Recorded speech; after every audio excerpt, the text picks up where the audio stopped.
Pemirsa, air yang mengalir di saluran drainase di sisi Jalan Kerobokan, Kuta Utara, Badung, meluap dan menimbulkan genangan hingga selutut orang dewasa. Akibatnya, tak sedikit kendaraan roda 2 dan roda 4 mogok saat mencoba menerobos banjir. Musim hujan yang terjadi di wilayah Bali, termasuk Badung dan Denpasar, kerap menimbulkan banjir di beberapa ruas jalan utama kota. Salah satunya yang terjadi di Jalan Raya Kerobokan Kuta Utara Badung yang akan menuju Sunset Road dan Seminyak Kuta ini.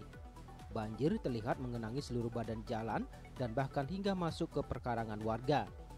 Tak sedikit pengendara roda 2 maupun roda 4 yang mencoba menerobos banjir harus rela kendaraannya mogok di tengah genangan air.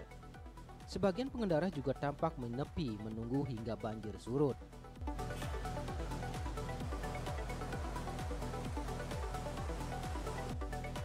Banjir yang terjadi di jalan tersibuk dan terpadat di Badung Utara ini salah satunya disebabkan meluapnya air saluran drainase yang mengalir di salah satu sisi jalan.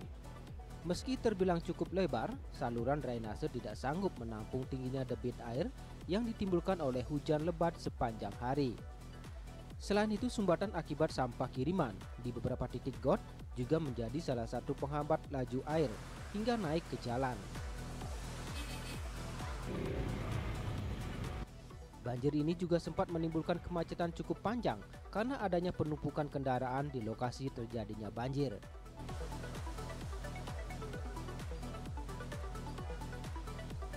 Ari Wiratmaja, Bali TV.